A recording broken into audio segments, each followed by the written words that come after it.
오늘로 이제 에베소서는 끝이 납니다. 우리는 지난 2달 동안 한 말씀을 붙들고 지금껏 달려왔습니다. 함께 지어져 가느니라. 우리는 지금 건물을 짓는 이야기를 하고 있지 않습니다.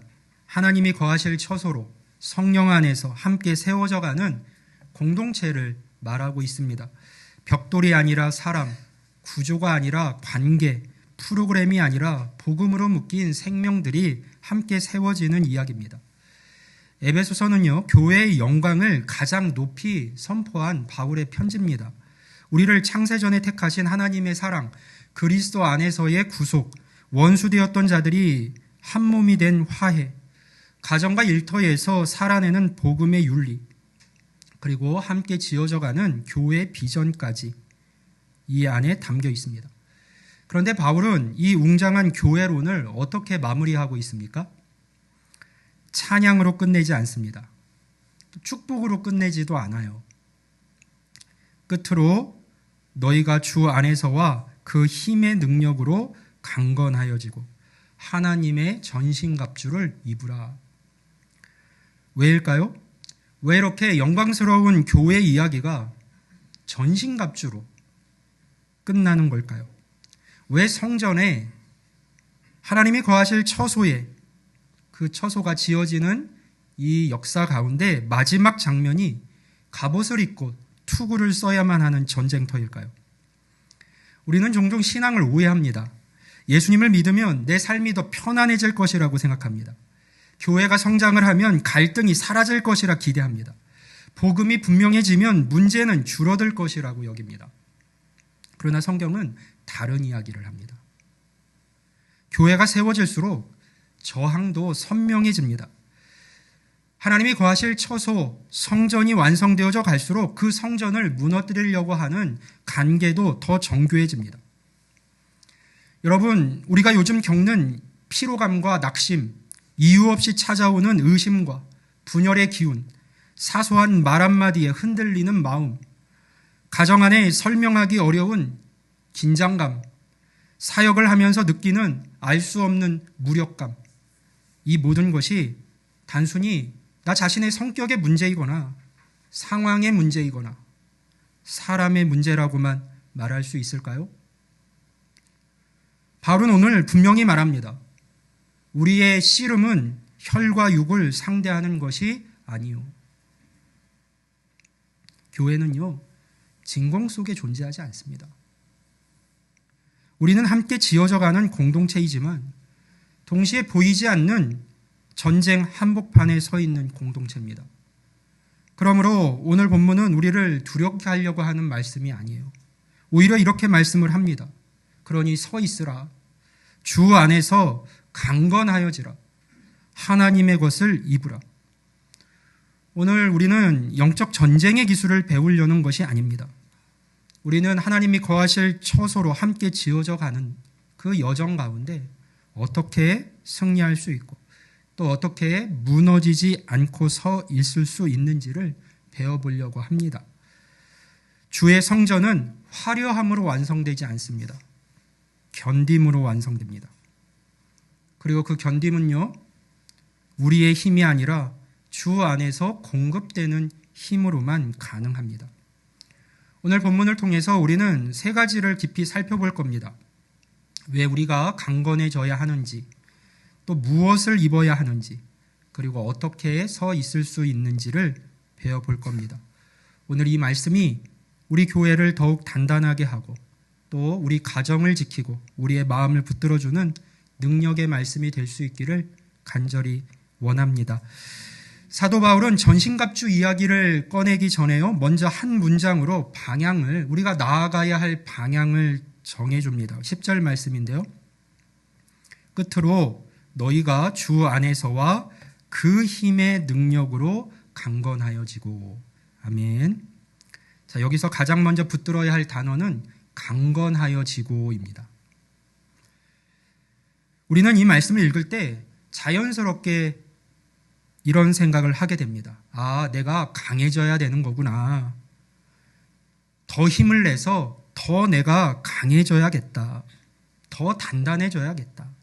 더 정신을 차리고 힘을 내야겠다. 그러나 바울이 사용한 표현은요, 그런 뉘앙스가 아니에요. 이 동사는 능동이 아니라 수동의 의미를 품고 있습니다. 스스로 힘을 내서 강해지라는 명령이 아니라 강하게 되어져 가라는 부르심입니다. 다시 말해서 너희 힘을 짜내라가 아니라 힘을 공급받아라 라는 말씀이에요. 신앙생활이 힘들어질수록 우리는 더 이를 악물게 됩니다. 더 결심하고 더 노력하고 더 다짐을 합니다. 그러나 바울은 그 방향을 먼저 교정합니다. 영적 전쟁은 결심의 크기로 이기는 싸움이 아니라는 거예요. 영적 전쟁은요, 공급의 통로가 열려 있는 사람만이 서 있을 수 있는 싸움입니다. 그리고 그 공급의 원천을 바울은 분명히 합니다. 주 안에서. 주 안에서. 그 힘의 능력으로. 강건함의 자리는 내 안에서 그냥 일어나는 것이 아니라 주 안에서, 그리스도 안에서 일어나는 일인 것이죠. 이 표현은 에베소서 전체를 관통하는 핵심 언어입니다. 우리는 이미 1장에서 보았는데요. 하나님께서 그리스도 안에서 우리를 택하셨고요. 그리스도 안에서 우리를 구속하셨고, 그리스도 안에서 기업을 주셨습니다. 2장에서는 원수되었던 우리가 그리스도 안에서 하나가 되었습니다. 우리 힘으로 된 게 아니에요. 3장에서는 바울은 성령으로 말미암아 속사람이 능력으로 강건하게 되기를 기도합니다. 그리고 이제 6장에 와서 바울은 다시 말하는 것이죠. 주 안에서, 그리스도 안에서 강건하여져라. 그러니까 이 말씀은 지금 6장에 와서 나타나는 새로운 명령이 아닌 겁니다. 지금까지 계속해서 줄곧 말해온 복음의 결론입니다. 성도의 강함은 어떤 내 성격이 강해서가 아니에요. 내 안에 있는 의지가 강해서도 아닙니다. 상처를 남들보다 잘 견디는 체질이라서도 아닙니다. 성도의 강함은 그리스도와의 연합에서 흘러나옵니다. 그분 안에 있을 때 되어지는 일인 것이죠. 마치 가지가 포도나무에 붙어 있을 때만 생명이 흐르는 것처럼 성도는 주님께 붙어 있을 때만 능력이 흐릅니다. 떨어진 가지는 아무리 결심하고 또 결심해도 결국에는 마를 수밖에 없습니다. 떨어져 있으니까요. 공급이 없으니까요. 그러나 붙어 있는 가지는 애쓰지 않아도 공급을 받고 결국에 열매를 맺습니다. 예수님께서는 많은 열매를 맺을 거라고 하셨어요. 사랑하는 성도 여러분, 우리가 요즘 지치는 이유가 무엇입니까? 사역이 많아서입니까? 관계가 복잡해서입니까? 환경이 녹록지 않아서입니까? 물론 그런 이유도 있습니다. 그러나 더 깊은 질문은 이겁니다. 나는 지금 주 안에 머물러 있는가? 그렇지 않으면 나 홀로 그저 버티고 있는가? 내 안에 스스로 거하면서 버티면 결국 소진됩니다. 공급이 없으니까요. 주 안에 머물면 약해 보여도 무너지지 않습니다. 바울은 그 힘의 능력으로라고 말합니다. 그 힘의 능력으로. 여기서 능력이라고 하는 단어는 에베소서 1장 19절에 등장했던 바로 그 능력입니다. 하나님께서 그리스도를 죽은 자 가운데서 살리신 그 능력이요. 하늘의 모든 권세 위에 앉히신 그 능력입니다. 일으키셔서 하늘 모든 권세 위에 앉히신 그 능력. 그러니까 우리가 공급받는 힘은 단순한 어떤 위로의 감정이 아니에요. 일시적인 의욕이 일어나는 일도 아닙니다. 부활의 능력이에요. 다시 일으키시는 그 부활의 능력이요. 다시금 생명을 주시고 일으켜 세우시는 바로 그 부활의 능력이요. 이 사실은 우리의 영적인 전쟁을 완전히 다르게 만듭니다. 우리는 승리를 만들어내기 위해 싸우는 게 아닙니다.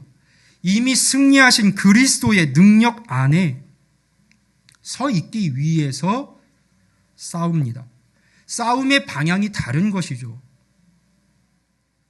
출발점이 다릅니다. 그리고 여기서 중요한 것은 이 명령이 개인에게만 주어진 것이 아니라는 점이에요. 바울이 어떻게 이야기를 했습니까? 너희가 강건하여지고, 복수형이에요. 바울은 교회 전체를 향해서 말합니다. 영적 전쟁은 개인전이 아닌 것이죠. 함께 지어져가는 공동체가 함께 강건해져야 하는 싸움입니다. 혼자 강해지려는 사람은요, 결국 고립됩니다. 고립된 신앙은 오래가지 못해요. 그러나 함께 주 안에, 그리스도 안에 머무는 공동체는 다릅니다. 누군가 약해질 때 다른 이의 믿음이 붙들어줍니다. 누군가 흔들릴 때 다른 이의 기도가 지탱해줍니다. 누군가 지칠 때 다른 이의 고백이 힘을 불어넣습니다. 이것이 함께 지어져가는 교회의 강건함입니다. 그러므로 오늘 첫 번째 부르심은 단순합니다. 여러분, 더 강해지려고 애쓰지 마십시오. 더 많은 결심을 쌓으려고 하지 마십시오.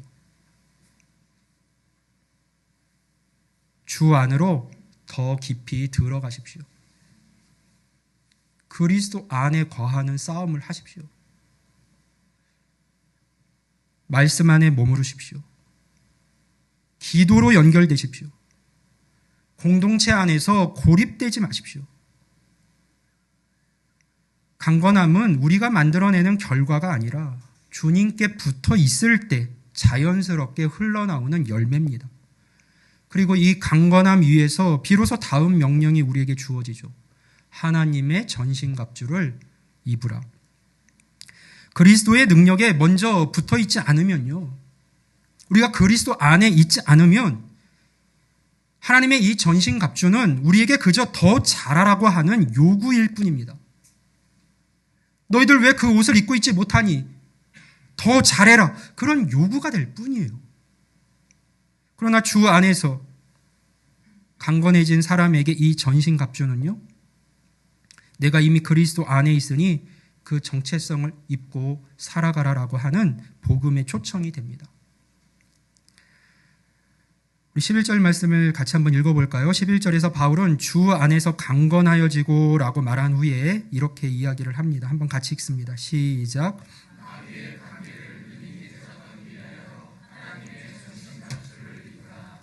아멘. 마귀의 관계를 능히 대적하기 위하여 하나님의 전신갑주를 입으라. 자, 여기서 우리가 주목해야 할 것이 있습니다. 이 갑주는 우리의 갑주가 아니에요. 누구의 갑주입니까? 하나님의 전신갑주입니다. 하나님의 전신갑주. 우리가 만들어낸 결단의 갑옷이 아니라 하나님의 것, 하나님께 속한 것을 덧입는 것이죠. 이 표현은 우리에게 구약의 배경을 하나 떠올리게 하거든요. 이사야서에 보면 하나님께서 의의 흉배를 을을 흉배로 삼으시고 구원의 투구를 쓰셨다라는 장면이 나옵니다. 하나님께서 친히 싸우시는 전사로 묘사되죠. 바울은 지금 그 이미지를 끌고 와서 말합니다. 이제 그리스도 안에서 교회가 그 갑주를 입는다고 말해요. 어떤 갑주입니까? 하나님의 전신갑주요. 전사로 싸우시는 그 하나님의 전신갑주요. 따라서 전신갑주는 어떤 도덕 정견포가 아닙니다. 오늘 나는 진리를 잘 지켰는가, 의를 잘 행했는가, 그것을 스스로 채점해 보라는 어떤 목록을 제시하는 게 아니에요. 전신갑주는 그리스도의 승리를 덧입는 방식입니다. 그렇게 싸워 승리하신 하나님의 승리를, 그리스도의 승리를 우리 삶 속에 덧입는 방식이에요. 바울은 입으라고 말합니다. 입는다고 하는 것은 자기 정체성을 드러내는 행위입니다. 군복을 입으면 그의 소속이 드러나죠. 어디에 속한 사람인지, 그가 누가인지가 드러납니다. 결혼식을 할 때 예복을 입으면 서로의 관계가 드러나죠. 갑주를 입는다는 것은 나는 이 싸움을 내 힘으로 하지 않는다는 것을 선언하는 겁니다. 나는 그리스도의 능력으로 살아가는 사람입니다. 그것을 드러내는 것이죠. 그리고 바울은 왜 이것을 입어야 하는지 설명을 합니다. 마귀의 관계를 능히 대적하기 위하여. 마귀의 관계를 능히 대적하기 위하여 하나님의 전신갑주를 입으라는 거예요. 여러분, 마귀의 전략은요, 노골적인 폭력으로 드러나지 않습니다. 관계예요. 교모함입니다. 신앙을 단번에 무너뜨리기보다 서서히 조금씩 흔들어 놓습니다. 진리를 의심하게 합니다. 하나님의 선하심을 흐리게 만듭니다. 공동체 안에 미묘한 오해를 심습니다. 사소한 상처를 확대시켜서 고립으로 이끕니다. 그래서 바울은 분명히 말하는 거예요. 우리의 씨름은 혈과 육을 상대하는 것이 아니요. 여러분, 우리의 싸움은요, 사람이 아닙니다. 배우자가 아니에요. 자녀가 아닙니다. 교회 안에 누군가가 아닙니다. 우리의 싸움이 거기에 있지 않습니다. 우리는 종종 눈에 보이는 사람을 적으로 착각합니다. 그러나 성경은 말씀해요. 배후에 더 깊은 싸움이 있다고 말이에요. 씨름이라는 단어는 멀리서 창을 던지는 전투가 아니라 몸을 붙잡고 맞붙는 근접전을 가리킵니다. 아주 가까운 곳에서 일어나는 싸움이죠. 아주 가까운 곳에서요. 그래서 더 지칩니다. 더 개인적으로 느껴집니다. 바로 그렇기 때문에 우리에게는 갑주가 필요합니다. 바울은 6가지 장비를 말했습니다. 5가지는 우리를 지키는 방어 장비고 마지막 하나는 유일하게 대적하고 또 공격할 수 있는 무기예요. 간단히 좀 살펴보면요. 먼저 14절 말씀을 같이 읽어봅니다. 시작.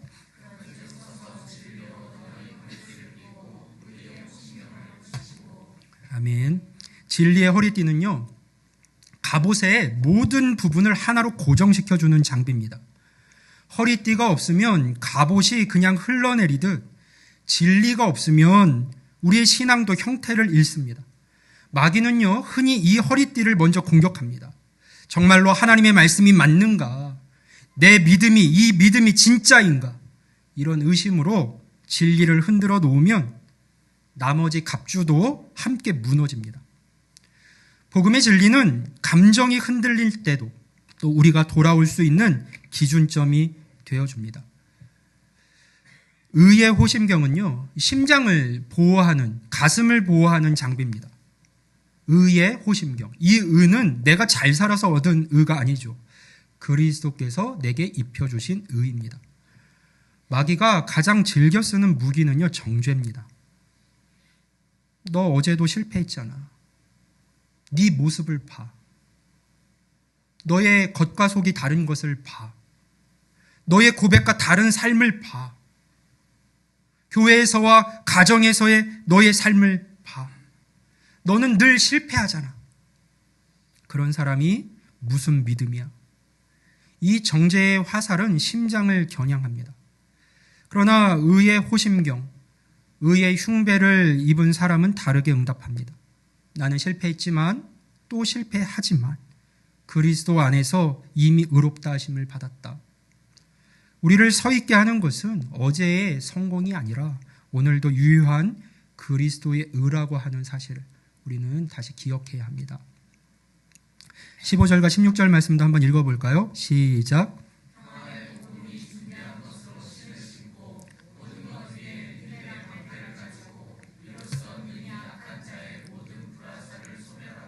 아멘.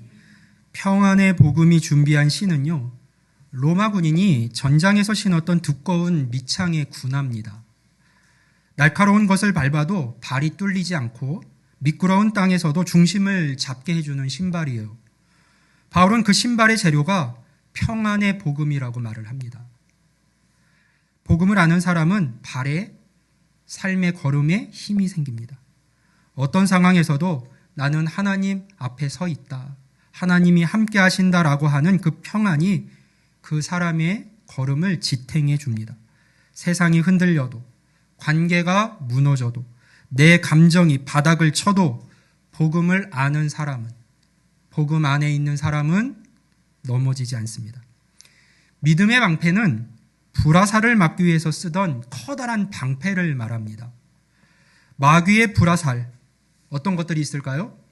의심하게 하는 것, 두렵게 만드는 것, 비교하게 하는 마음, 유혹, 분노하게 하는 것 등. 불화살을 쏘아서 우리를 불살라 버리려고 합니다. 방패는 화살 자체를 없애지는 못해요. 화살은 여전히 날아옵니다. 그러나 방패가 있다면 그것을 막을 수 있겠죠. 믿음이 있다고 해서 의심이 안 찾아오거나 두려움이 아예 없어지는 것은 아닙니다. 그러나 믿음을 가진 사람은요, 그 화살이 불길로 번지도록, 나를 태우도록 내버려 두지 않습니다. 믿음은 감정의 상태가 아니라 신뢰의 선택입니다. 지금 내 감정이 어떠하든지 나는 하나님의 약속을 붙든다라고 하는 의지적 결단인 것이죠. 우리 17절 말씀도 볼까요? 구원의 투구와 성령의 검, 곧 하나님의 말씀을 가지라. 아멘. 구원의 투구를 먼저 보면요, 구원의 투구는 머리, 그러니까 우리의 생각을 보호하는 겁니다. 전쟁에서 투구를 잃은 병사는 한 번의 타격으로도 쓰러질 수가 있어요. 마귀도 가장 먼저 우리의 생각을 공략합니다. 정말로 하나님이 함께 하시나? 나는 이미 너무 실패했는데 과연 내 삶의 이 고난이 끝나기는 할까? 이러한 신앙의 여정이 의미 있는 걸까? 이런 생각이 우리의 머리를 장악하면 아무리 다른 갑주를 입어도요, 싸울 의지 자체가 생겨나지 않습니다. 무너지게 되는 것이죠. 구원의 확신이 이 생각을 지킵니다. 나는 그리스도 안에서 이미 구원을 받은 사람이다. 이 고난도, 이 실패도 나를 그 구원 밖으로 밀어낼 수 없다. 이 확신이 우리의 생각을, 머리를 덮고 있을 때 마귀의 타격은 치명상이 되지를 못합니다. 자, 여기까지가 우리 5가지 방어 장비입니다. 여러분 집에 돌아가셔서 한 말씀 한 말씀 읽으면서 내가 그리스도 안에서 그의 힘을, 그의 능력을 덧입은 자로서 이런 전신갑주를 취하고 있는지 잘 점검해 보시기를 바랍니다. 그런데 바울은 마지막에 한 가지를 더 말했죠. 유일한 공격 무기예요. 성령의 검, 곧 하나님의 말씀입니다. 나머지는 다 방어를 위한 것이었어요. 그런데 이 검은 다릅니다. 예수님께서 광야에서 사탄의 시험을 받으실 때를 생각해 보세요. 사탄이 3번 공격할 때마다 예수님은 3번 다 기록되었으되 라고 말씀으로 응답을 하십니다. 자신의 논리로 반박하지 않으셨어요. 말씀을 선포하시죠. 우리도 마찬가지예요. 두려움이 밀려올 때 두려워하지 말라. 내가 너와 함께 함이라. 그렇게 선포하는 것. 낙심이 찾아올 때 내가 결코 너희를 버리지 아니하리라. 그 약속을 붙드는 것. 바로 이것이 검을 사용하는 방식입니다. 말씀은 거짓을 이기는 진리의 선언입니다. 여기서 중요한 것은 이것입니다. 이 모든 장비는 개인이 완벽해져야 작동하는 장비가 아니라는 거예요. 내가 완전해야 작동하는 장비가 아니에요. 나는 부족할 수 있어요. 그러나 하나님의 전신갑주를 입으면 내 마음이, 내 삶이, 내 영이 지켜집니다. 그리고 이것은 공동체가 함께 입을 때 가장 강력해집니다. 내가 완전해져야지만이 아니라 공동체가 함께 할 때요. 로마 군대는 개인이 흩어져서 싸우지를 않았습니다. 방패를 서로 맞대어서 벽을 만들었습니다. 누군가의 약점이 다른 이의 방패로 가려졌죠. 그것이 바로 공동체의 힘입니다. 함께 지어져 가는 교회는 서로의 허리띠가 되어주고 서로의 호심경이 되어주고 서로의 방패가 되어줍니다. 그러므로 전신갑주는 개인 경건을 넘어서 공동체적 책임을 요구합니다. 나는 진리를 붙들었는가라는 질문만이 아니라 나는 형제를 진리로 붙들어 주었는가라는 질문 앞에 우리를 서게 합니다. 나는 믿음을 지켰는가라는 질문만이 아니라 나는 누군가의 방패가 되어 주었는가라는 질문 앞에 우리가 서야 하는 것이죠. 전신갑주를 입는다는 것은 나 혼자 서 있겠다, 나 혼자 든든히 잘 서겠다 라고 하는 결심이 아니라 함께 서 있겠다라고 하는 결심입니다. 사랑하는 성도 여러분, 교회는 완벽한 사람들이 모인 곳이 아닙니다. 다만 하나님의 전신갑주, 하나님의 갑주를 함께 입은 사람들이 모인 곳입니다. 주 안에서 공급받은 힘으로 하나님의 것을 덧입고 서로를 지켜주는 공동체입니다. 이제 바울은 마지막으로 우리를 한 자리로 이끄는데요. 갑주를 입고도 여전히 필요한 것이 있어요. 우리에게 덧입혀진 이 하나님의 전신갑주, 이 모든 것을 실제로 작동하게 하는 힘입니다. 모든 기도와 간구로 하되. 바울은 전신갑주를 다 말한 후에 멈추지 않아요. 오히려 이렇게 이어가고 있는 것이죠. 18절 말씀을 같이 한번 읽어봅니다. 에베소서 6장 18절입니다. 시작.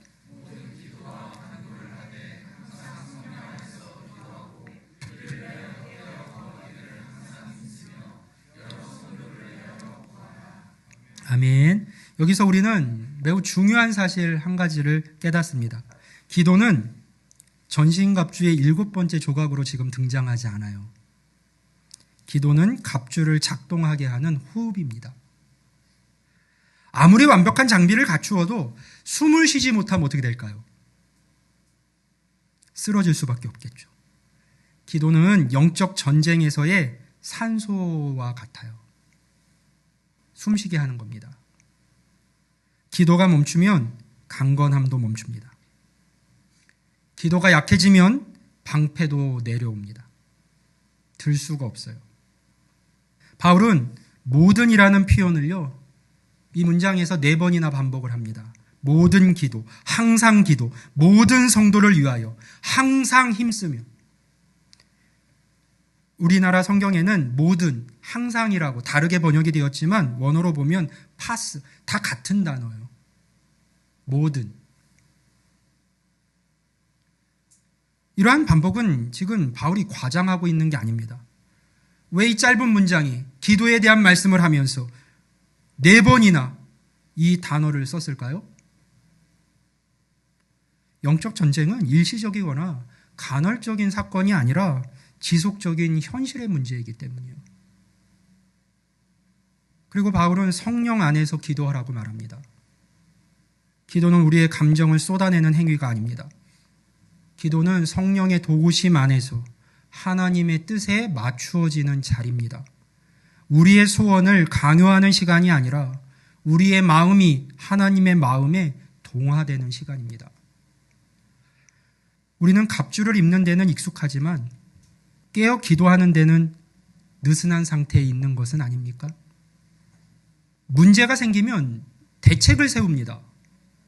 갈등이 생기면 설명을 시도하죠. 위기가 오면 왜 이런 문제가 생겼는지 분석을 합니다. 그러나 먼저 무릎을 꿇습니까? 마음에 새기십시오. 기도는 마지막 수단이 아니라 첫 번째 자리입니다. 우리 믿는 자들의 삶에 있어 첫 번째 자리예요. 그리고 바울은 기도의 방향을 분명히 하죠. 모든 성도를 위하여. 그러니까 영적 전쟁은 결코 혼자 싸우는 싸움이 전쟁이 아닌 겁니다. 기도는 나를 위한 방어막만 만들어 세우는 것이 아니라 서로를 위한 울타리예요. 누군가가 흔들릴 때, 누군가 시험에 들 때, 누군가가 낙심할 때 그 사람을 위해 기도하는 교회는 무너지지 않습니다. 교회가 왜 무너질까요? 서로를 위해서 기도하지 않기 때문이요. 우리가 서로를 위해 기도하지 않으면 마귀의 관계는요, 고립을 통해 침투합니다. 그러나 서로를 위해 기도하는 공동체는 보이지 않는 방패벽을 든든히 세웁니다. 그래서 바울도 자신의 기도 제목을 형제들과 나눕니다. 그 대단한 바울조차도요. 나를 위해서 기도해달라고요. 그 역시도 자신을 위해서 기도해달라고 요청을 합니다. 그 엄청난 사도 바울도요. 그가 구한 것이 무엇입니까? 19절 말씀해 보면 이렇게 되어 있어요. 또 나를 위하여 구할 것은 내게 말씀을 주사 나로 입을 열어 복음의 비밀을 담대히 알리게 하옵소서 할 것이니. 아멘. 그럼 뒤집어서 생각해 보세요. 그를 위해 기도해 주는 성도들이 없다면 지금 바울이 무엇을 하는데 어려움을 겪는다는 거예요. 입을 열어 복음의 비밀을 담대히 알리게 하는 것. 그것이 어렵다는 거 아닙니까? 할 수 없는 일이라는 거 아니에요. 그러니 나를 위해 기도해 달라고. 이 일을 잘 감당할 수 있도록 기도해 달라고. 모든 성도들에게 지금 바울은 요청하고 있습니다. 그 기도가 없이는 불가능한 일이니까요. 감옥에 있는 바울은 놀랍게도 석방을 구하지 않습니다. 환경의 개선을 구하지도 않았죠. 내게 말씀을 주사 나로 입을 열어 복음의 비밀을 담대히 알리게 하옵소서. 여러분, 이것이 우리의 영적 전쟁의 진짜 목적입니다. 우리가 무너지지 않는 것 자체가 목적이 아니에요. 이 전신갑주를 입는 것의 목적이 거기에 있지 않습니다. 복음이 계속해서 선포되는 것, 복음이 계속해서 선포되게 하는 것이 목적입니다. 교회가 버티는 이유는 생존이 아닙니다. 복음의 비밀을 담대히 세상 가운데 알리기 위함입니다. 우리가 함께 지어져 가는 이유도 거기에 있습니다. 서로를 지키기 위함이지만 궁극적으로는 복음을 세상 가운데, 이 지역 가운데 담대히 전하기 위함입니다. 기도 없는 전신갑주는 무기력해집니다. 기도 없는 교회는 방향을 잃습니다. 기도 없는 공동체는 쉽게 분열됩니다. 그러나 기도하는 공동체, 교회는 달라요. 연약해 보여도 무너지지 않습니다. 수적으로 작아 보여도 흔들리지 않습니다. 환경이 불리해 보여도 담대함을 잃지 않습니다. 영적 전쟁의 승리는 더 강한 사람이 아니라 더 많이 무릎 꿇는 공동체를 통해 나타납니다. 사도 바울은 이 웅장한 영적 전쟁의 말씀을 이렇게 마무리하고 있어요. 에베소서 마지막 절입니다. 6장 24절이요. 우리 주 예수 그리스도를 변함없이 사랑하는 모든 자에게 은혜가 있을지어다. 아멘. 우리 주 예수 그리스도를 변함없이 사랑하는 모든 자에게 은혜가 있을지어다. 저는 이것이 매우 의미심장한 마침표라고 생각을 합니다. 전신갑주로 시작한 단락이 사랑으로 끝납니다. 전쟁의 언어가 은혜의 언어로 닫힙니다. 왜일까요? 영적 전쟁의 가장 깊은 동력은 두려움이 아니기 때문이에요. 사탄을 두려워해서 서 있는 게 아닙니다. 패배를 염려해서 버티는 것도 아닙니다. 우리를 서 있게 하는 힘은 우리를 먼저 사랑하신 주님을 향한 사랑입니다. 바울은 오늘 본문에서 3번 서라는 표현을 사용했습니다. 대적하기 위하여 서기 위함이라. 모든 일을 행한 후에 서기 위하여. 그런즉 서서. 여기서 서다라고 하는 말은 공격적으로 어디에 올라가서 정복하라는 뜻이 아닙니다. 이미 그리스도께서 얻으신 그 승리의 자리에서 물러서지 말라는 뜻이에요. 발을 딛고 그 자리를 지키고 서라는 겁니다. 우리는 승리를 만들어내는 군대가 아닙니다. 이미 승리하신 왕의 군대입니다. 그러므로 우리의 싸움은 승리를 향해 달려가는 싸움이 아니라 승리 안에 발을 딛고 서서 머무는 싸움이에요. 그리고 그 승리의 자리를 지키는 가장 깊은 힘이 변함없이 사랑하는 것입니다. 변함없이 사랑하는 거예요. 사랑이 식으면 갑주가 갑자기 무거워집니다. 사랑이 식으면 기도가 형식이 됩니다. 사랑이 식으면 진리도 날카로운 칼이 되어버리고 믿음도 메말라집니다. 그러나 사랑이 살아있으면 진리는 따뜻해지고 의는 자랑이 아니라 감사가 되며 믿음은 부담이 아니라 신뢰가 됩니다. 사랑하는 성도 여러분, 우리가 함께 지어져가는 교회가 되려면 무엇보다 변함없는 사랑 안에 거해야 합니다. 이 사랑을 잃지 않아야 합니다. 영적 전쟁의 궁극적인 목표는 언제나 하나예요. 그게 무엇일까요? 사랑을 식게 하는 겁니다. 서로를 의심하게 하고 상처를 확대하게 하고 고립되게 만들고 결국 마음을 닫게 합니다.